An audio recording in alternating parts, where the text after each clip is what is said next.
un saludo a don Julián Ros, administrador diocesano de la diócesis de Albacete, y mi agradecimiento también a Juan José Fernández, el director del Centro de Estudios Teológicos de aquí, y a todos ustedes por asistir a esta conferencia. La verdad que estoy agradecida de haber podido conocer Albacete porque no había estado aquí nunca y es un gusto ver pues tantas personas interesadas en la Biblia.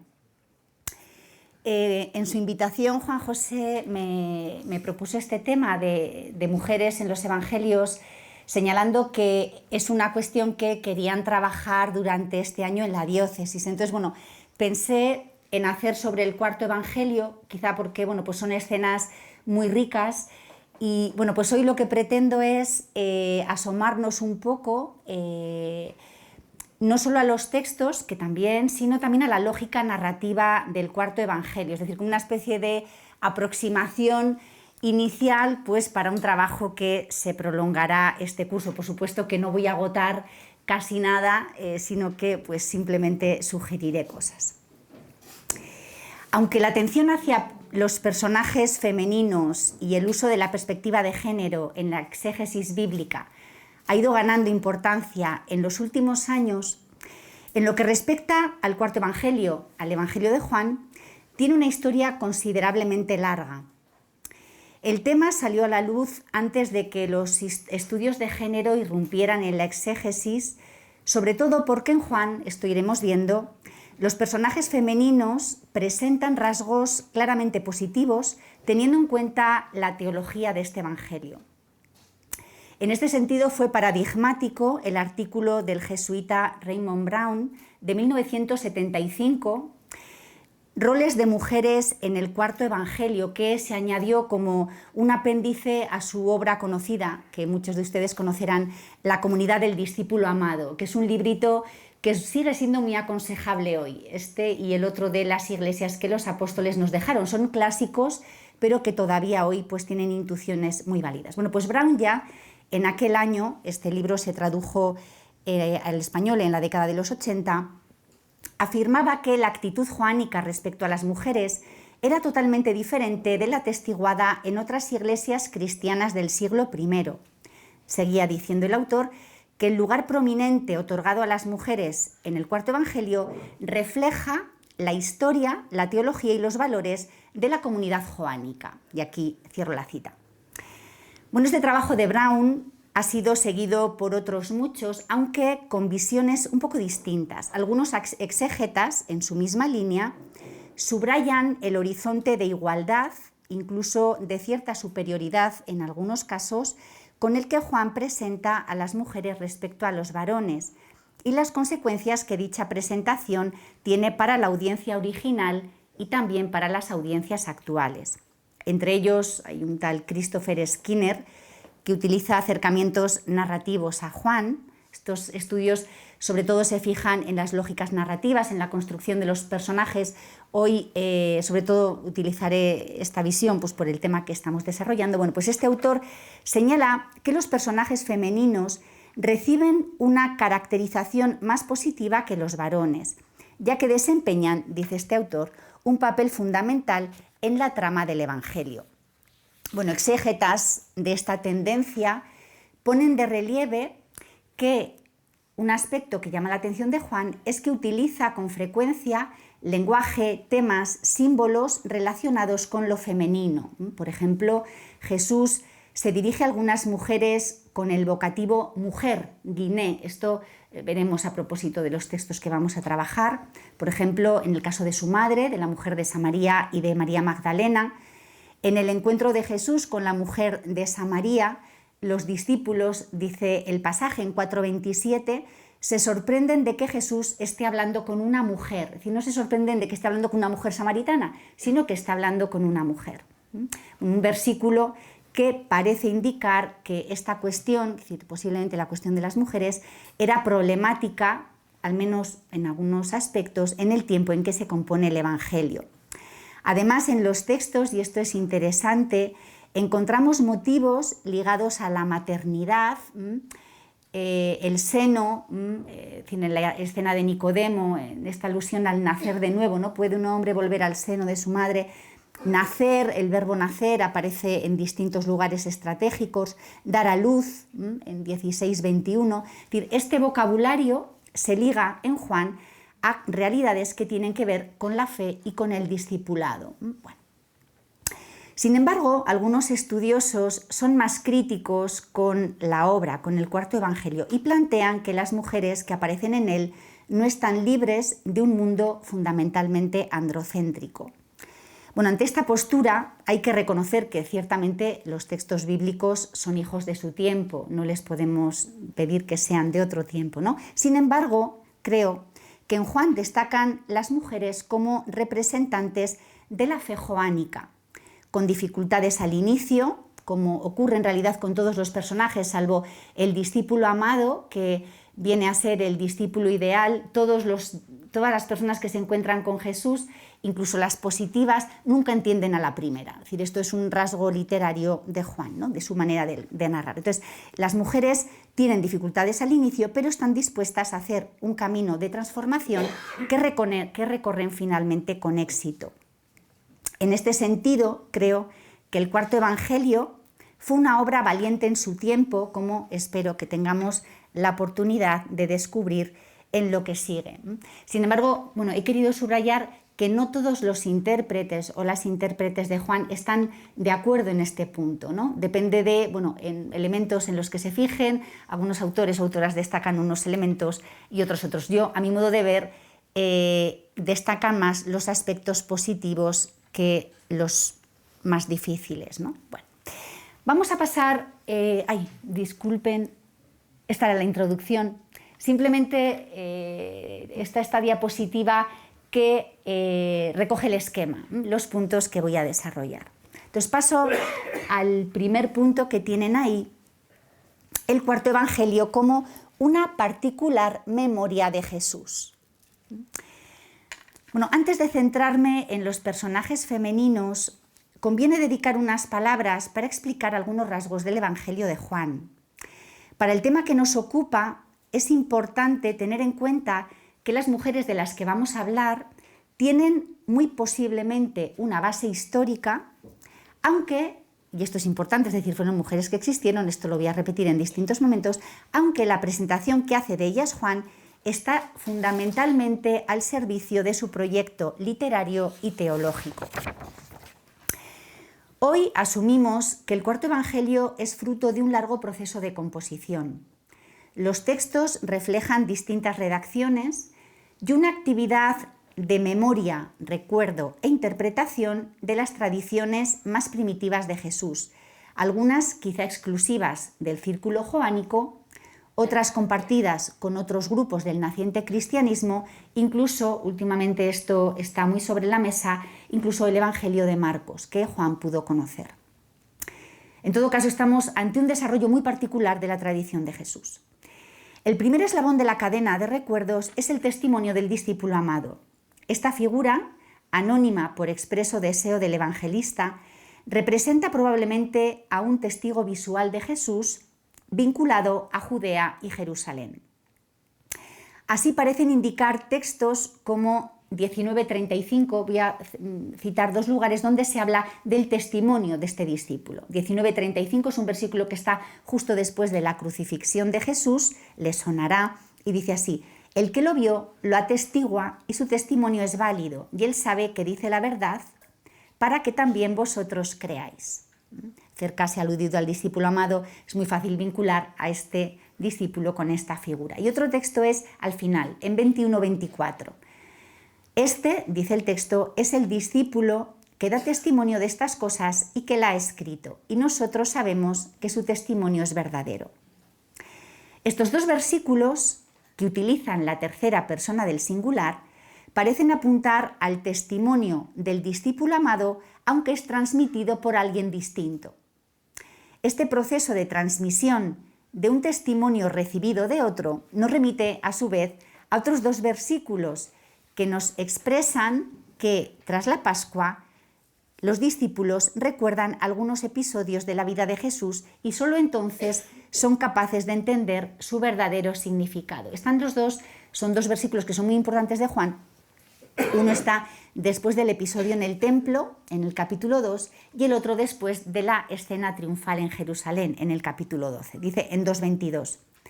Cuando fue levantado pues de entre los muertos, recordaron sus discípulos que había dicho eso y creyeron en la Escritura y en las palabras que había dicho Jesús. Es decir, lo que nos indica este versículo es que durante el tiempo del ministerio público los discípulos no entendían, pero después de la Pascua llegaron a una comprensión más profunda y verdadera de lo que había hecho Jesús. Lo mismo en 12:16.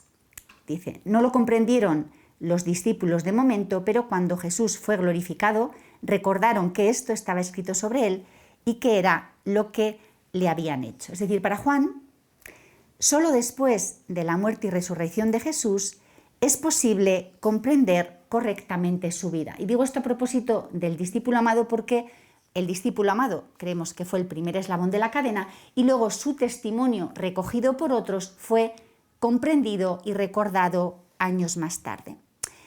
El fundamento teológico de la legitimidad de esta interpretación en Juan es claramente el Espíritu Santo, el Paráclito, que es una figura central de la obra.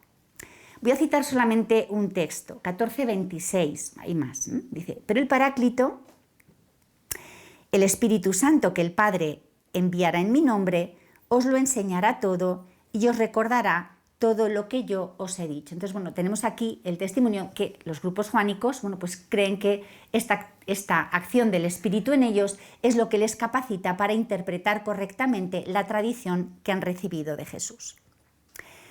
Esta actividad de recuerdo e interpretación afecta a las distintas dimensiones y temas del cuarto Evangelio. Sin duda a la cristología, es decir, a lo que el Evangelio afirma sobre Jesús, sobre su identidad y sobre las consecuencias salvíficas de su muerte, la interpretación de la muerte, esto entre otras cosas, ¿no? Afecta también, aunque no son elementos independientes, a otras cuestiones como el modo de entender y proponer la vida del seguidor de Jesús en el mundo, y esto está muy en relación con la caracterización de los personajes que interaccionan con Jesús. De ahí que aunque muchos de los personajes que aparecen en Juan los conocemos por otros evangelios, los rasgos que presentan en él son en muchos casos exclusivos. Es decir, se deben a esta actividad de recuerdo y de interpretación a la luz del Espíritu en la comunidad. Para entender este proceso es de gran ayuda tener en cuenta los procesos de memoria social y colectiva que también tienen que ver con la identidad social. Por memoria colectiva entendemos no simple ni principalmente la suma de los recuerdos de los miembros de un grupo. Se trata más bien de la capacidad para comprender las historias pasadas de un modo significativo. En este sentido, la memoria no es un conjunto fijo de datos sobre el pasado, sino una especie de acuerdo sobre cómo conceptualizar dicho pasado.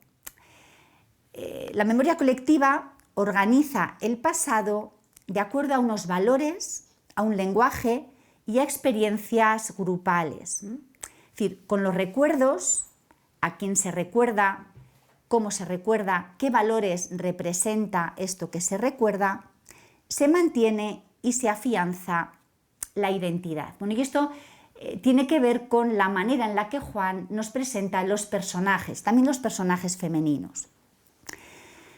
Dicen los estudiosos de la memoria social que para formar y mantener esta memoria, los grupos suelen recurrir a figuras que adquieren el rango de legendarias. En ocasiones estas figuras son inventadas, pero la mayor parte de las veces, y esto es lo que tenemos en Juan, son reales. Las actuaciones de estas personas se convierten en valores para esta memoria.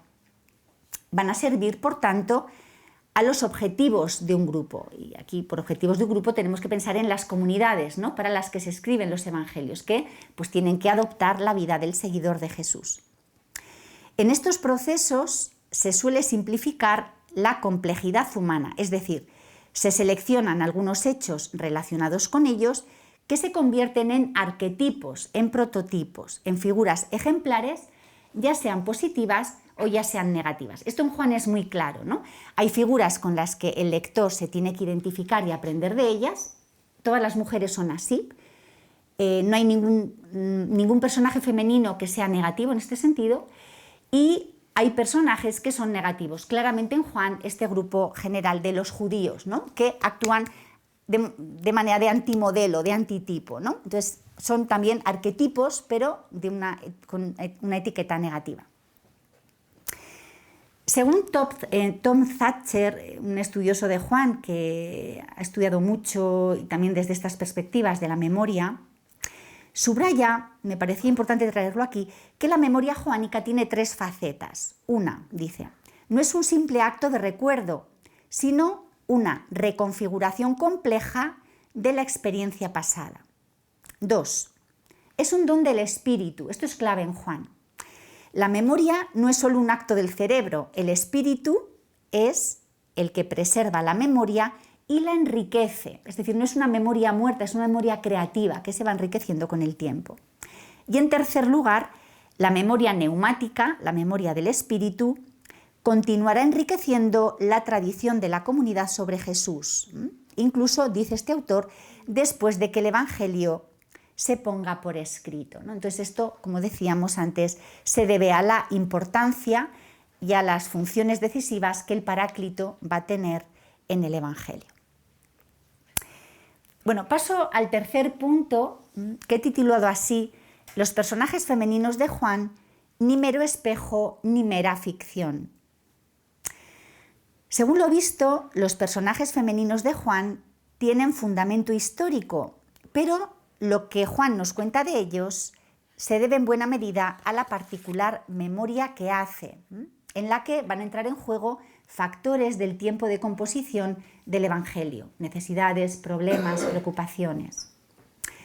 Esto no nos saca del plano de la historia, pero nos sitúa en otro plano de la misma, es decir, en el tiempo de la comunidad. Y aquí voy a hacer un pequeño inciso. Entre los estudiosos del Cuarto Evangelio este tema está especialmente discutido. Hay una rama de la exégesis que insiste en lo que hay que centrarse únicamente es en el mundo del texto y hay que renunciar a reconstruir la historia que puede haber detrás, ¿no? Es decir, a quién se dirige, qué le ha dado origen, qué pretende modelar. Esta tendencia ha ido creciendo con el auge de los estudios narrativos, que se fijan sobre todo en el acto de lectura. Otra rama de la exégesis, sin embargo, al estudiar el texto asume que tienen estos textos algún contacto con la realidad histórica del momento de la composición. Es decir, no se asume, no se presupone que el texto refleja la realidad como un espejo, es decir, los textos no son una ventana a través de la cual nos podamos asomar a estas comunidades. Es una lástima, esto no lo podemos hacer, ojalá pudiéramos, ¿verdad? Pero no. Sin embargo, sí que presuponemos que los textos surgieron por alguna razón y los rasgos que presentan tuvieron consecuencias en la audiencia. Bueno, esta es la visión que yo asumo aquí, es decir, ver en el texto como representación en los procesos de creación y mantenimiento de la memoria de estas comunidades a las que los textos se dirigen. Bueno, paso ahora a enumerar a estas mujeres que después voy a desarrollar. Llama la atención una cosa, ninguna de ellas es una mujer enferma, es decir, a diferencia de otros evangelios donde los personajes femeninos hay con frecuencia mujeres enfermas, y tampoco hay ninguna mujer expresamente pecadora. Dejo fuera la adúltera, no me da tiempo a explicar aquí. La mujer adúltera, cuya escena está narrada en el capítulo 8, es una historia que presenta problemas de crítica textual, de manuscritos, no puedo explicar aquí. Originalmente no pertenecía a Juan, hubo un problema con los papiros posiblemente, ¿no? Y la mujer samaritana, en este aspecto no me voy a poder detener mucho, el texto nada dice de su pecado. Yo entiendo que la cuestión de los maridos se debe a una simbología de carácter profético. Bueno, de estos temas podemos hablar más adelante si surge. Bueno, en todo caso, las mujeres son la madre de Jesús, que veremos que lo que Juan nos dice de ella es muy distinto de lo que nos dicen otros evangelios. La mujer de Samaria, En este caso no hay equivalente en los evangelios sinópticos. De hecho, en los evangelios sinópticos no tenemos una única visión de la misión de Jesús en Samaria. Según Mateo, Jesús nunca va, porque de hecho prohíbe la misión en territorio samaritano. En el Evangelio de Lucas, Jesús entra en Samaria y hay una visión positiva de los samaritanos. Y en Marcos tampoco va. En Juan sí, y se produce este encuentro con esta mujer. Es posible que, luego veremos que uno de los aspectos de este relato es la misión, es posible que en este capítulo 4, donde tenemos la mujer de Samaria, se esté reflejando la misión de los grupos joánicos en esta región. Luego hablaré un poquito de esto, una misión que aparece ya en Hechos de los Apóstoles, en el capítulo 8. Marta y María, esta pareja de hermanas que conocemos también por Lucas, Lucas 10, 38, 42, estas mujeres que en Lucas no tienen un hermano, ni son de Betania, en Juan presentan otros rasgos, pero que comparten rasgos con las que aparecen en el cuarto evangelio. Tanto en Lucas como en Juan, Marta va a estar ligada al servicio y María a alguna actividad a los pies de Jesús. Estos dos vínculos, estos dos elementos aparecen tanto en Lucas como en Juan. Pero la historia del cuarto evangelio de estas dos hermanas es muy distinta a la de Lucas, luego hablaremos de ella. Y finalmente María Magdalena, que en todos los evangelios, salvo en el capítulo 8 de Lucas, aparece al final del ministerio de Jesús, en la crucifixión y en la visita posterior al sepulcro junto a otras mujeres. En Juan, como vamos a ver, su recuerdo va a tener otros acentos.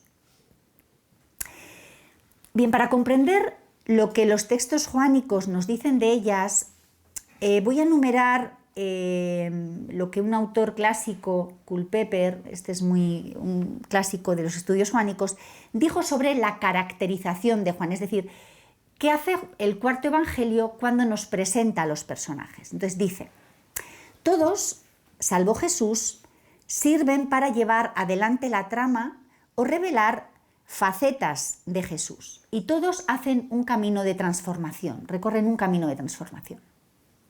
Por eso son escenas tan bonitas con las que nos podemos identificar. Todos hacen un proceso. 2. Cada personaje está determinado por su encuentro con Jesús y representa un conjunto de respuestas y de dificultades. Esto tiene relación con lo que decíamos antes de los prototipos. Y 3, esto es importante, a todos les afecta en mayor o en menor grado el malentendido, salvo, como decía, al discípulo amado. Todos los personajes presentan un mismo patrón. Jesús habla o actúa en presencia de alguien, este alguien no entiende algo de lo que Jesús dice o hace y esto requiere corrección o más enseñanza. Jesús habla de nuevo, clarifica y de esta manera los relatos evolucionan y se va profundizando en algún aspecto de la identidad de Jesús. Bueno, esto es una técnica narrativa, de tal manera que los personajes poco a poco van entendiendo. Además hay que tener en cuenta que en Juan los personajes principales son Jesús y el Padre. Tanto las mujeres como los discípulos varones son personajes secundarios que tienen un valor de representación y de ejemplaridad y su principal función es contribuir a presentar la cristología de la obra, es decir, presentar quién es Jesús. Por otra parte, y con esto termino este punto, las escenas protagonizadas por estas mujeres son muy ricas, los símbolos no son unívocos. Muchos de estos símbolos proceden generalmente de las escrituras y van a tener relación con experiencias humanas muy importantes. Como vais a ver después, voy a destacar solo algún elemento de estos textos porque son muchos los que hay, no podemos dar cuenta de todo. Entonces, entre las experiencias humanas importantes que aparecen en los textos están estas: la pérdida ocasionada por la muerte, bien por la enfermedad o bien por causa de la injusticia. Curiosamente, salvo en el caso de la samaritana, en todas las escenas aparece el tema de la muerte, o bien la de Jesús o bien la de Lázaro. Cómo integrar la muerte, cómo entender que alguien quiera afrontar un peligro de muerte, cómo entender que alguien quiera morir, quiera entregar la vida libremente. Otro tema, la sed existencial, ¿de qué tenemos sed? ¿Qué nos quita de verdad la sed? Otro tema que aparece, iremos viendo, la misión como transmisión de algo irrenunciable que no se puede silenciar. Y un último aspecto, la gloria de Dios que se revela sobre todo en el fracaso de la cruz y no en lo prodigioso de los milagros. Bueno, ahora ya sí voy a pasar a la primera, la Madre de Jesús. En Juan, la Madre de Jesús aparece en dos escenas clave. En Caná de Galilea, que es el primer relato del libro de los signos, en el capítulo 2, y en la Pasión junto a la cruz de Jesús. Al comienzo, por tanto, del ministerio público y al final. Este no es un dato anecdótico. Hay dos elementos que vinculan ambas escenas. Una está en el capítulo 2, la otra en el capítulo 19. El primero, la hora. Todavía no ha llegado mi hora, dice Jesús en 2:4, que en Juan sabemos apunta a la muerte. Por otra parte, en Caná también se alude a la gloria. Es el primer signo, dice, en Caná de Galilea manifestó su gloria. El lector de Juan, aunque la gloria es un término también que no es unívoco, pero la gloria evoca la glorificación, evoca también a la crucifixión. Por tanto, desde el comienzo, al lector se le recuerda que no se puede entender a Jesús al margen de la cruz y de la glorificación, que en Juan además van unidas, es decir, la cruz es el momento de la glorificación. Bueno. Un dato importante es las maneras distintas con las que el Evangelio llama a la Madre de Jesús. En ningún lugar se le llama María, por eso yo estoy evitando mencionar este nombre, porque el cuarto Evangelio no lo hace. El narrador la llama Madre, y este dato es un tanto sorprendente porque vamos a ver ahora que Juan interpreta el significado de su maternidad en un sentido un poco particular. Por otra parte, Jesús la llama siempre mujer, no la llama madre. Es decir, la llama mujer como llama mujer a la mujer de Samaria y como llama mujer a María Magdalena. Curiosamente, la única vez que Jesús utiliza el término madre para aludir a María es cuando habla de ella al discípulo amado. Ahí tienes a tu madre. Si no dice que es la suya, es la suya. Es decir, este uso de términos parece querer expresar la distancia de los vínculos biológicos. Lo decisivo en la relación entre Jesús y María no es tanto el vínculo materno-filial cuanto la aceptación de ambos del proyecto de Dios y de la misión de Jesús, que en Juan es revelar, fundamentalmente es esto, es revelar el rostro del Padre de un modo desconcertante, el fracaso de la cruz. Juan parece indicar un proceso de María. Al principio no entiende ni acepta y al final sí. La escena de Caná tiene su complejidad porque alberga datos que desconciertan por parecer contradictorios. De hecho, habremos leído ese texto y se nos escapa, tiene elementos escurridizos. Los voy a recordar ahora. La madre tiene un papel importante, detecta la falta de vino, confía en el poder de Jesús para hacer signos y le pide una intervención. Jesús parece rechazar su ruego, esta expresión tan dura, ¿qué tengo yo contigo, mujer?, que ha hecho correr ríos de tinta, porque es una expresión difícil. Todavía no ha llegado mi hora, le dice Jesús. Pero su madre parece hacer caso omiso y le dice a los sirvientes, haced lo que él os diga, manifestando confianza. Y Jesús finalmente actúa. Es decir, es desconcertante porque parece que hay dos vías de comunicación que van en paralelo, ¿no? La madre aparece en Caná como quien confía en la capacidad de Jesús para hacer signos, pero está lejos de comprender o aceptar la futura muerte del Hijo que aparece apuntada por la mención de la hora y de la gloria. Y este aspecto es crucial porque en el cuarto Evangelio Jesús tiene bastante precaución ante la fe que solamente se basa en signos. Hay distintos textos que bueno, pues parece precavido, tiene miedo a que, en definitiva, lo que pretende el cuarto evangelio es mostrar que lo importante es acoger la identidad profunda de Jesús en tanto en cuanto nos revela a Dios en la cruz. Esto le importa mucho a Juan. Bien, por esta razón es muy importante que la madre aparezca de nuevo al final, al pie de la cruz. Aquí el Evangelio la presenta indiscutiblemente como creyente en sentido joánico. Antes no es obvio, en Caná no es tan obvio, ahora sí. Estos versículos 19, 25, 27, junto a la cruz de Jesús estaban su madre y la hermana de su madre, María, mujer de Clopas, y María Magdalena. Jesús, viendo a su madre y junto a ella al discípulo a quien amaba, dice a su madre: «Mujer, ahí tienes a tu hijo». Luego dice al discípulo: «Ahí tienes a tu madre». Y desde aquella hora el discípulo la acogió en su casa. En Juan, Jesús no muere solo, a diferencia de los sinópticos, donde las mujeres miran la crucifixión desde lejos.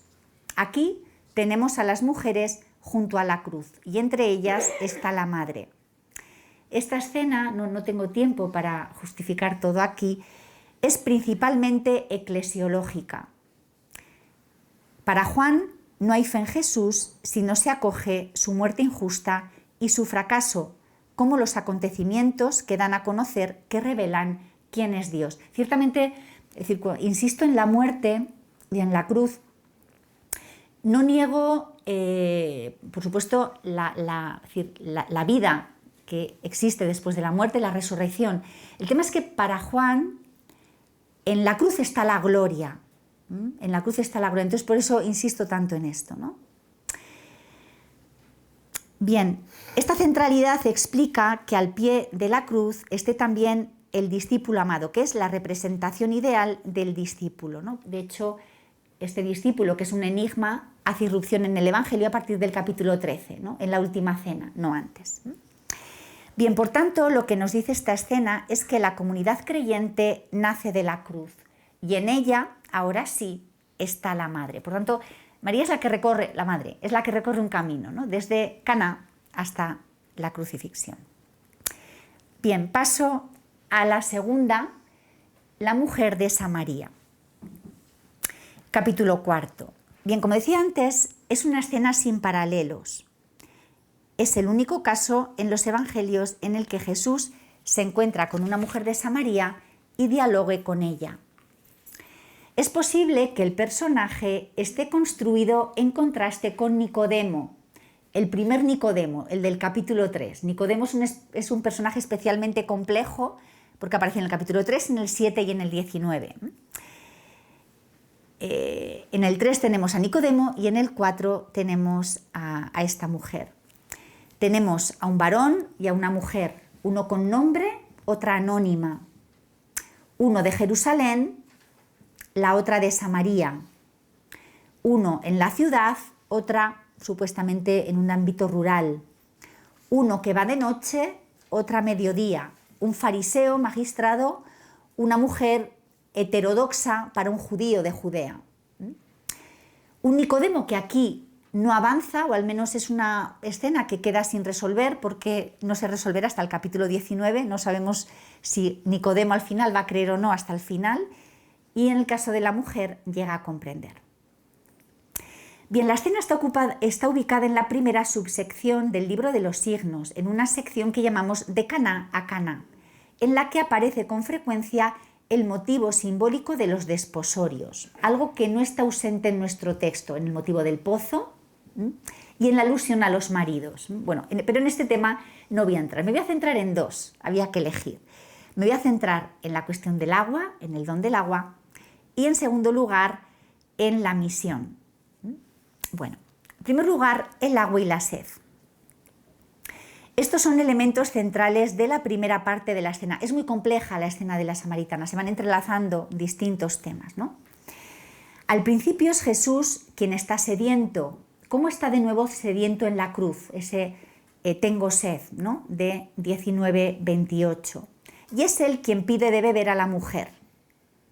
Al final de la escena va a ser ella quien, gracias al diálogo y tras comprender quién es Jesús, le va a pedir agua a él. Dame de ese agua para que no tenga más sed, dice en 4:15.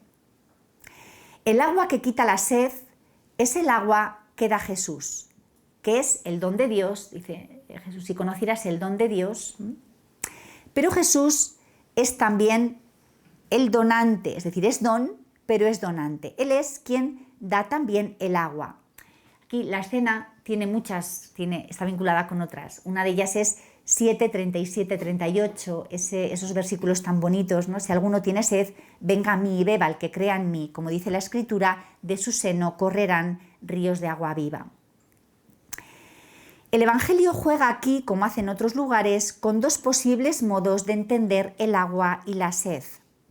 Al principio se presenta un sentido biológico, que el propio Jesús lo ha propiciado, porque él está cansado, pide de beber, es la sed biológica, ¿no?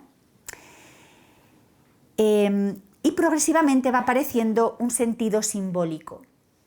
Curiosamente, esta escena, que luego podrán leer en casa si quieren, hacia la mitad, cuando irrumpen en escena los discípulos, se centra en la cuestión de la comida y de tener hambre. Entonces juega un poco con el hambre y la sed, el comer y el beber. Entonces, bueno, son los dos planos, el biológico y uno más profundo. En el caso de la comida, hacer la voluntad del Padre. El agua es un motivo muy presente en la Biblia hebrea, con distintos significados. Uno de ellos es el agua vivificadora de Dios, la actividad divina en el ser humano que genera vida. Hay un texto, un versículo, Jeremías 2:13, doble mal ha hecho mi pueblo, a mí me dejaron manantial de aguas vivas para hacerse cisternas agrietadas que el agua no retienen. En Isaías, esta actividad, y también en Ezequiel, se vincula con el Espíritu. Esta unión también aparece en Juan 7, en este versículo que he leído antes. Leo Isaías 44, 3, 4. Derramaré agua sobre el sediento suelo, raudales sobre la tierra seca. Derramaré mi espíritu sobre tu linaje, mi bendición sobre cuanto de ti nazca. Crecerán como en medio de hierbas, como álamos junto a corrientes de aguas. En Isaías, el agua que se derrama, que corre, que es agua viva, es diferente de la lluvia, se une al espíritu, a la ruaj, para generar vida. Son fuente de vida física, psíquica y vida también espiritual. Esto es interesante porque la vitalidad también se une con la acción del espíritu. En Ezequiel también tenemos la idea del agua como lo que vivifica. Ezequiel 47, 9. Por donde quiera que pase el torrente, todo ser viviente que en él se mueva vivirá. Los peces serán muy abundantes, porque allí donde penetra esta agua, lo sanea todo y la vida prospera en todas partes a donde llega el torrente. Desde aquí se entiende la expresión de Jesús: el que beba del agua que yo le dé no tendrá sed jamás, sino que el agua que yo le dé se convertirá en él en fuente de agua que brota para la vida eterna. Una vida eterna que podemos experimentar ya hoy. Esto es muy de Juan, la escatología de presente. Además, bueno, como he dicho antes, el texto va a jugar con esta transformación, ¿no? Al principio es Jesús quien necesita, progresivamente ella, la mujer, se va dando cuenta de que en su encuentro con Jesús es ella la que tiene necesidad de este agua que da la vida. Y el segundo motivo que quería mencionar de este relato es la cuestión de la misión, que a veces pasa más desapercibida. Este tema aparece en los versículos del 28 al 40. Tras el diálogo con Jesús, la mujer se dirige a su ciudad, habla a la gente de Jesús y muchos creen en ella gracias a las palabras de ella. Hablo así porque en el texto griego se dice, ¿no? Diatón logon tes ginaikos, es decir, por la palabra de ella. Bueno, esta expresión, a través de la palabra de ella, esta expresión, por medio de su palabra, tiene su réplica en los discursos de despedida. En 17:20 Jesús pide por los discípulos y también por los que por medio de su palabra, por la palabra de ellos, vayan a creer en Jesús. Es exactamente la misma expresión. Por tanto, la mujer aquí pues aparece con la misma misión que los discípulos en el discurso del capítulo 17. Por tanto, a la mujer se le equipara a la misión pospascual de los discípulos. Mientras los samaritanos llegan donde Jesús, éste enseña a los discípulos sobre la siembra y la siega. Si luego tienen oportunidad de leer el texto, verán que mientras Jesús está hablando, el lector ya sabe que los samaritanos están viniendo, ¿no? Entonces, dice Jesús, alzad vuestros ojos y ved los campos que blanquean ya. Entonces, los samaritanos están llegando, ¿no?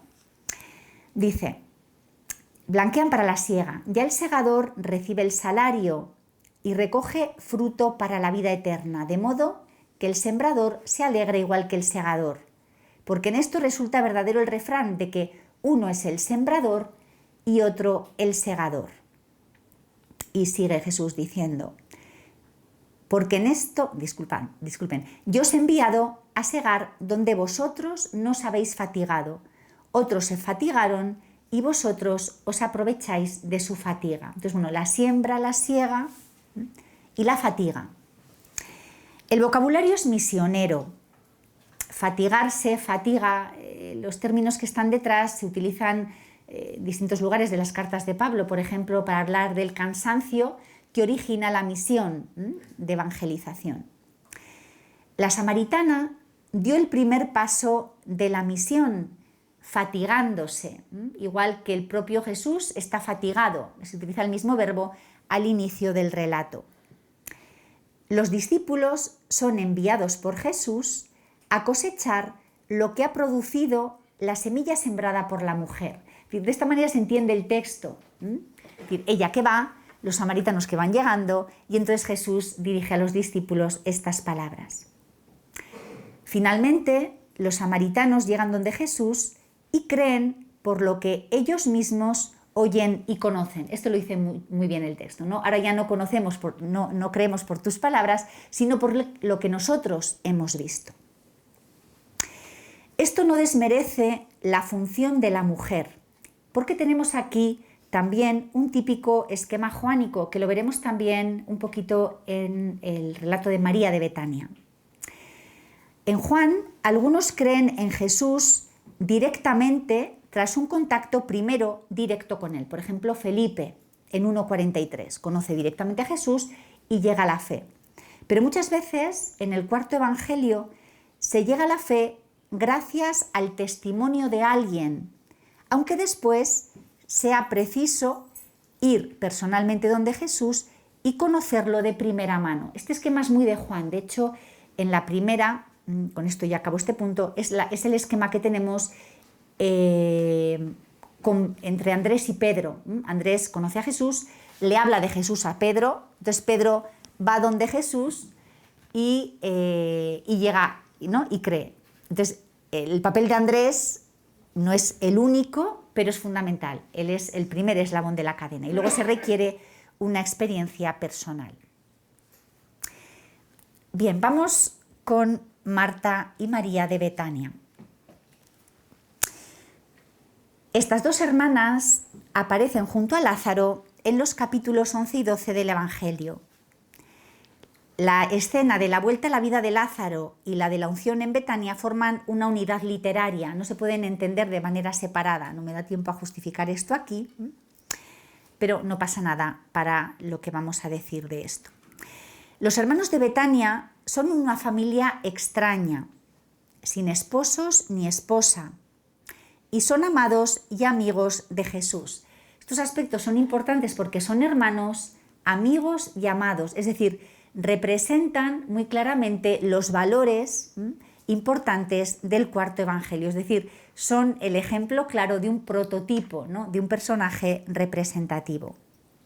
El mandato del amor mutuo conocemos de sobra en el capítulo 13, en el capítulo 15, y también el dicho de Jesús de ya no os llamo siervos, os llamo amigos, ¿no? Estos términos de amor, amistad y fraternidad están muy presentes en Juan.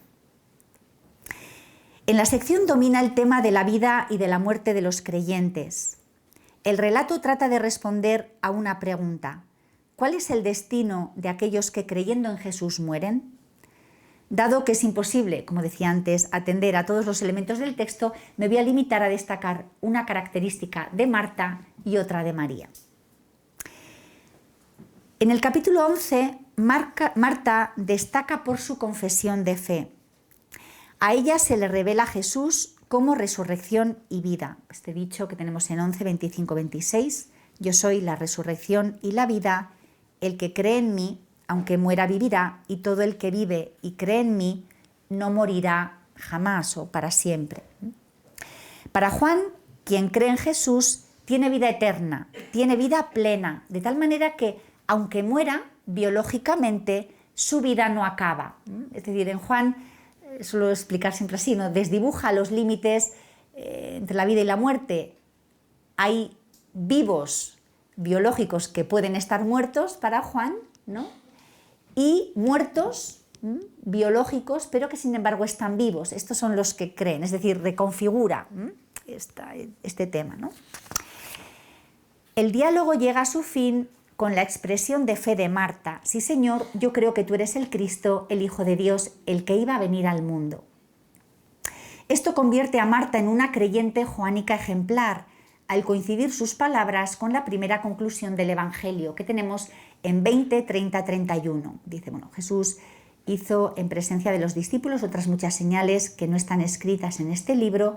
Estas han sido escritas para que creáis que Jesús es el Cristo, el Hijo de Dios, y para que creyendo tengáis vida en su nombre. Por tanto, este final es crucial porque nos da la finalidad del conjunto de la obra, y la confesión de fe de Marta coincide con la confesión de fe principal según esta conclusión. Bien, Marta, me gusta, siempre las pienso así. Si en Marta destaca la confesión de fe, en María destacan cuestiones ligadas al cuerpo. Lamentablemente he decidido, no porque no me gusta este aspecto, pero he decidido fijarme en otro. Pero el tema de los pies, el tema de la unción, este aspecto es esencial en el cuarto evangelio en relación con María de Betania, pero me voy a fijar en el tema de la misión, porque es posiblemente el que pasa más desapercibido. En este sentido, podemos ver en María de Betania a una mujer que tiene un rasgo en común con la mujer de Samaria y con María Magdalena, que veremos después. El texto vincula con María a los judíos que han ido donde las hermanas a hacer duelo. No tenemos tiempo de leer todo el texto, pueden leer en casa.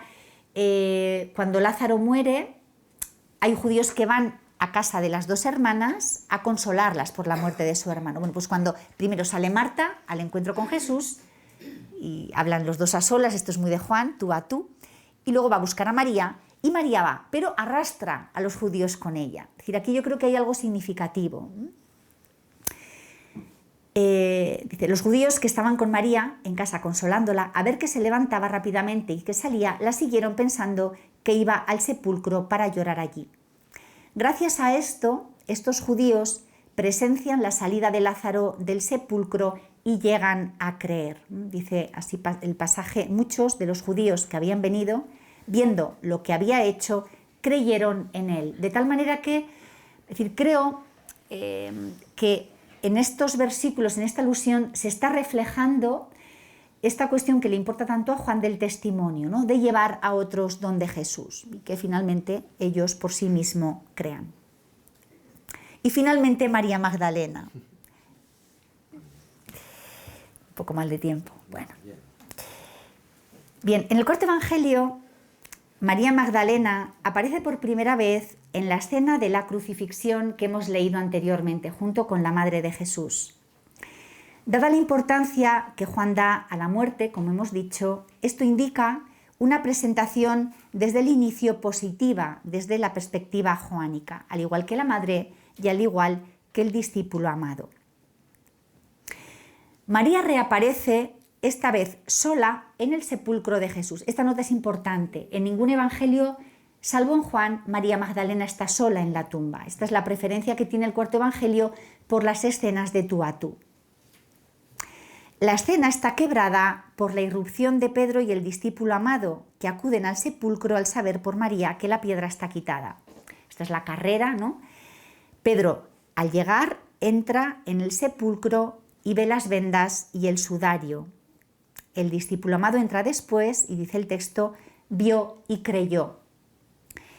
El discípulo amado supera aquí a Pedro, aunque ninguno de los dos ve al resucitado. Juan va a reservar esto para María. Es decir, ellos son los primeros en ver los signos, pero el encuentro con el resucitado, la aparición, va a ser a ella. La escena describe el duelo de María que llora. Esto tiene un paralelo en el Evangelio de Pedro. En los sinópticos las mujeres no lloran en la tumba, aunque es un dato plausible históricamente, es decir, las mujeres iban a llorar al sepulcro y además allí era habitual tener experiencias religiosas intensas, como es esta que atestiguan los textos, ¿no? De descubrir al resucitado, de tener un encuentro personal con él. En Juan, además, aquí en este aspecto no he entrado, es otro rasgo que comparte con María de Betania, que también llora. Son dos mujeres que comparten lágrimas y que comparten el descubrimiento que la muerte se ha transformado en vida. María Magdalena es presentada con el esquema del malentendido que hablábamos antes. Hace un proceso. Primero ve a Jesús, pero no lo reconoce, y aquí Juan utiliza un verbo de ver, y finalmente llega a ver y utiliza otro verbo para ver, es decir, hay un ver sin reconocer y hay un ver que tiene capacidad para descubrir al resucitado. Es decir, Juan juega aquí con distintos términos hasta llegar a la visión perfecta, que es lo que transmite a los discípulos. He visto al Señor. En este aspecto, el cuarto evangelio coincide con Mateo. Solo Mateo y Juan relatan que las mujeres, en el caso de Mateo son dos, en el caso de Juan es María Magdalena, son las primeras en tener un encuentro con Jesús resucitado. En Marcos y en Lucas no hay aparición a las mujeres. Marcos en el final añadido a partir del versículo 9, pero ahí no me puedo detener, en el original de Marcos no. Bien, la aparición va seguida del mandato de comunicar a los discípulos la experiencia, y este aspecto es importante, tanto en Mateo, id, avisad a mis hermanos que vayan a Galilea, allí me verán, y lo mismo en Juan, vete donde mis hermanos y diles, subo a mi Padre y vuestro Padre, a mi Dios y vuestro Dios. Fue María Magdalena y dijo a los discípulos que he visto al Señor y que había dicho estas palabras. Este es el inicio, el origen del querigma pascual. María es aquí presentada con autoridad apostólica. Apóstol sabemos que significa enviado.